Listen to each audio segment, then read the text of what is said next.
হাজারো সালাম আল্লাহুম্মা সাল্লি আলা।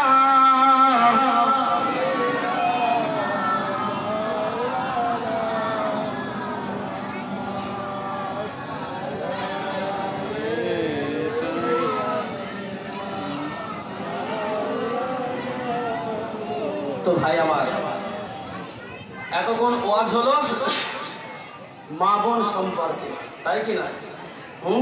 তাই তো। এবারে ওয়াজ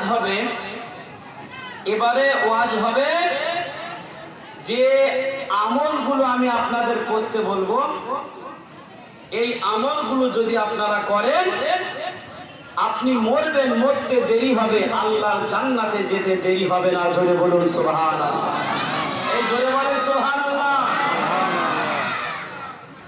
এই আমলগুলো আমি আপনাদেরকে বলবো, আপনারা কি শুনতে চান?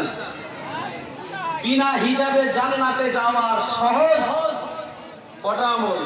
5টা আমল। কটা আমল? 5টা আমল। বিনা হিসাবে জান্নাতে যাওয়ার সহজ 5টা আমল। এই 5টা আমল আপনি করবেন, আপনি মারা যাবেন, আল্লাহর রহমতের দয়ার জান্নাতি ফারিস্তারা আপনাকে নিয়ে টানাটানি করবে জান্নাতে নিয়ে যাওয়ার জন্য। জোরে বলুন সুবহানাল্লাহ। এই আমলগুলো যদি আপনারা করেন তাহলে বলবো, আর যদি না করেন তাহলে বলবো না, বাদ দেবো। করবেন তো? একটু জোরে বলেন ইনশাআল্লাহ। ইনশাআল্লাহ। চলুন, আল্লাহর নবী সাল্লাল্লাহু আলাইহি ওয়াসাল্লাম সাহাবীদেরকে নিয়ে বসে আছেন। তাদের নিয়ে? সাহাবীদেরকে নিয়ে বসে আছেন, এবং আল্লাহর রাসূল সাহাবীদেরকে বলছেন, ও আমার সাহাবীরা, তোমরা বিনা হিসাবে জান্নাতে যেতে চাও কে কে? আমি রাসূলুল্লাহ, আমার সঙ্গে বলো, আমি তাদেরকে সহজ 4টে আমল শিখিয়ে দেব। এই 4টে আমল যদি করতে পারো, আমি রাসূলুল্লাহ বলছি তুমি মরার সাথে সাথে আল্লাহর রহমতের দয়ার জান্নাতে চলে যাবে। বলুন সুবহানাল্লাহ। যখন এই কথা বলল, হযরতে আলী উঠে দাঁড়িয়ে গেল। কে উঠে দাঁড়িয়েছেন? হযরতে আলী হুজুর দাঁড়িয়ে পড়েছেন।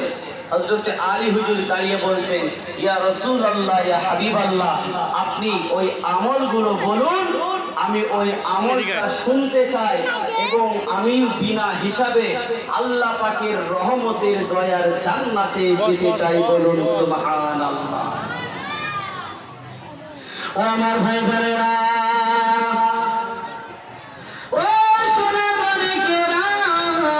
নবী আমার দিন দুনিয়ার বাদশাহ হাবিবুল্লাহ জনাবে মুহাম্মদ রাসূলুল্লাহ সাল্লাল্লাহু আলাইহি ওয়াসাল্লাম আল্লাহর নবী সাহাবীদেরকে বলল, আমার সাহাবীরা, তোমরা বিনা হিসাবে জান্নাতে কে কে যেতে চাও?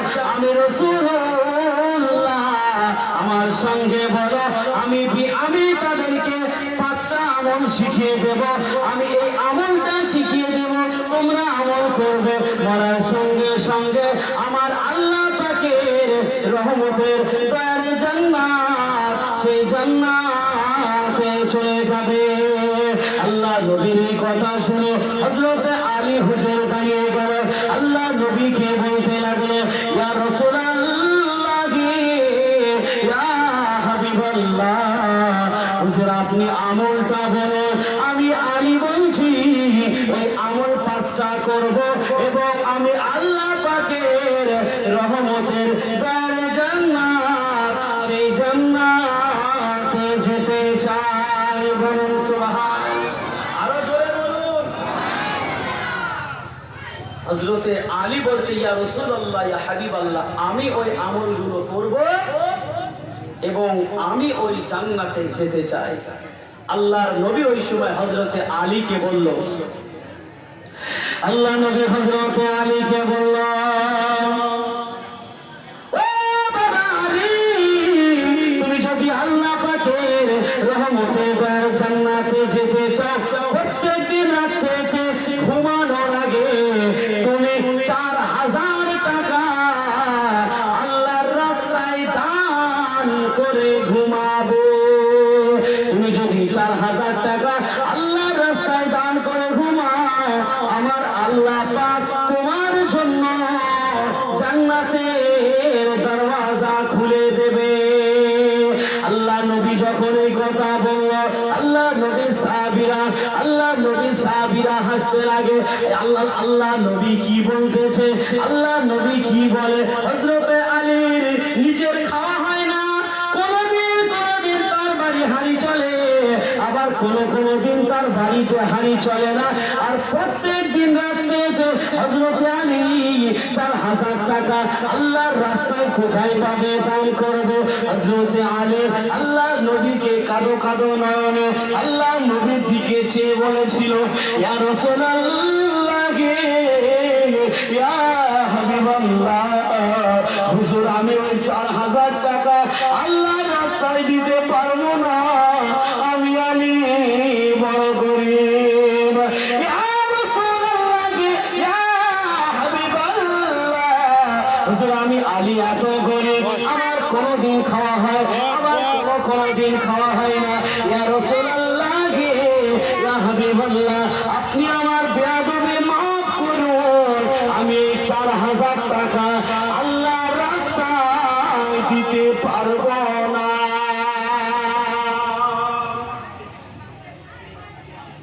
হযরত আলী কি বলছে যে 4000 টাকা আমি আল্লাহর রাস্তায় দিতে পারবো না, কারণ আমি বড় গরীব। আর আল্লাহ নবী সাহাবীরাও হাসছে যে তাই আল্লাহর রাসূল কি বলছে, হযরত আলী গরীব আর প্রত্যেকদিন 4000 টাকা দেবে, তারপরে আল্লাহর জান্নাতে যাবে বিনা হিসাবে। সাহাবীরাও তো অবাক। ও ভাইজানেরা, নবী আমার পুরো দুনিয়ার বাদশা হাবিবুল্লাহ জনাবে মুহাম্মদ রাসূলুল্লাহ সাল্লাল্লাহু আলাইহি ওয়াসাল্লাম হযরত আলীর কথা শেষ হতে না হতে আল্লাহ নবী বলল, ও বাবা আলী, তুমি শুনে রেখে দাও, জেনে রেখে দাও, আমি আল্লাহর রাসূল বলছি, আমি নবী মুহাম্মদ বলছি, তোমার 4000 টাকা আল্লাহর রাস্তায় প্রত্যেক দিন দান করতে হবে না। তুমি প্রত্যেক দিন ঘুমানোর আগে মাত্র 4 বার সূরা ফাতিহা পড়ে ঘুমাবে। কোন বান্দা বান্দি যদি আল্লাহর রাস্তায় ঘুমানোর আগে 4000 টাকা দান করলে যে সওয়াব হয়, কোন বান্দা বান্দি ঘুমানোর আগে 4 বার যদি সূরা ফাতিহা পড়ে ঘুমিয়ে যায়, আল্লাহ নবী বলছে ওই বান্দাটার নামায় আমলে আমার আল্লাহ পাক 4000 টাকা দান করার সওয়াব আমার আল্লাহ দিয়ে দেয়।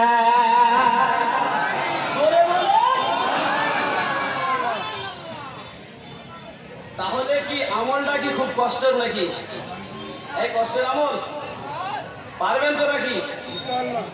এই আমলটা করবেন। দেখেন, আমি কিন্তু আপনাদের যে আমলগুলো বলে দিয়ে যাচ্ছি, এই আমলগুলো যদি আপনি করতে পারেন, এটা আমার কথা নয়, এটা আমার কথা নয়, এটা রসুলের জবানের কথা। সুতরাং রসুলের কথা মিথ্যা হয় না।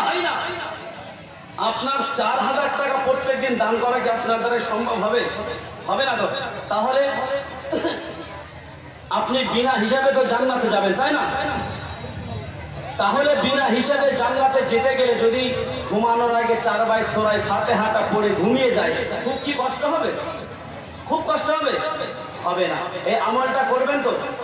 এই কে কে করবেন না হাত তোলেন দেখি। এই আমার চাচা 4 হাত পা তুলেছে, করবেন না বলেছে, আমি করবেন না বলে। চাচা কে কে করবেন হাত তোলেন দেখি। নারায়ে তাকবীর, নারায়ে তাকবীর। একটু চব্বিটা জোরে দেন। দুপুরে কি বাড়িতে ভাত দেয়নি নাকি? হ্যাঁ, চাচিমারা ভাত দেয়নি? একটু জোরে তাকবীর দেন। নারায়ে তাকবীর, নারায়ে তাকবীর। মহান ইসলামের সওয়াব। নারায়ে তাকবীর, নারায়ে তাকবীর। তো আল্লাহ রাসূল বলল, ও বাবা আলী, তুমি মাত্র 4 বার সূরা ফাতিহাটা পড়বে, 4000 টাকা আল্লাহর রাস্তায় দান করে ঘুমানোর সওয়াব, এবং তুমি বিনা হিসাবে জান্নাতে যাওয়ার রাস্তাটা তোমার ক্লিয়ার হয়ে যাবে।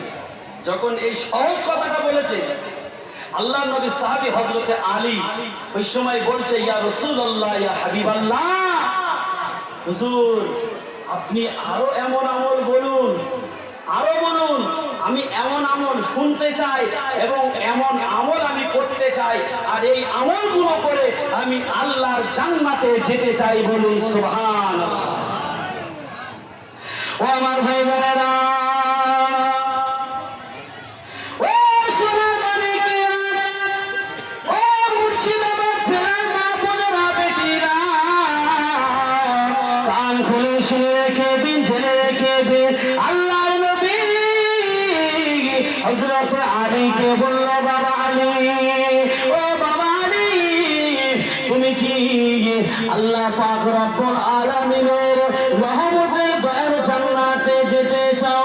আল্লাহ নবীকে বলছে, ইয়া রাসূলুল্লাহ, ইয়া হাবিবাল্লাহ, হ্যাঁ আমি আল্লাহ পাকের রহমতের দয়ার জান্নাতে বিনা হিসাবে যেতে চাই। আল্লাহ নবী হযরত আলীকে বলল, ও বাবা আলী, তুমি প্রত্যেক দিন রাত্রিতে ঘুমানোর আগে তুমি 30 পারা কোরআন খতম করে ঘুমাবে, তাহলে তুমি আল্লাহ পাকের রহমতের দয়ার জান্নাতে বেহিসাবে যেতে পারবে। আল্লাহ রাসূল কি বলল? বলছে 30 পারা কোরআন পড়ে তুমি ঘুমাবে, তারপরে তুমি মারা যাওয়ার পর তোমার জান্নাতে বিনা হিসাবে যাওয়ার রাস্তাটা ক্লিয়ার হয়ে যাবে। হযরতে আলী ওই সময় বলল, ইয়া রাসূলুল্লাহ, ইয়া হাবিবাল্লাহ, 30 পারা কোরআন পড়া তো সে তো অনেকটা সময়ের ব্যাপার। আমি তো সারা রাত যদি কোরআন পড়ি, সারা রাত যদি আমি কোরআন পড়ি, তাহলে আমি ঘুমাবো কত? ইয়া রাসূলুল্লাহ, ইয়া হাবিবাল্লাহ, বিনা হিসেবে জান্নাতে যেতে গেলে প্রত্যেক দিন কি কোরআন 30 পারা ঘুমানোর আগে পড়ে তারপর ঘুমাতে হবে? ও আমার ভাই জানেরা, ও আমার মা বোনেরা, বেটিরা, আল্লাহ নবী যে হযরত আলী বলল, ইয়া রাসূলুল্লাহ, ইয়া হাবিবাল্লাহ, হুজুর আমি যদি 30 পারা কোরআন পড়ে আমার রাত শেষ হয়ে যাবে, আমি আলী ঘুমাবো কখন? আল্লাহর নবী হযরত আলীকে বলল, বাবা আলী, ও বাবা আলী, তোমার 30 পারা কোরআন পড়ে ঘুমাতে হবে না, তুমি প্রত্যেক দিন রাত্রিতে মাত্র 3 বার সূরা ইখলাসটা পড়বে, 3 বার ইখলাস পড়বে, আমার আল্লাহ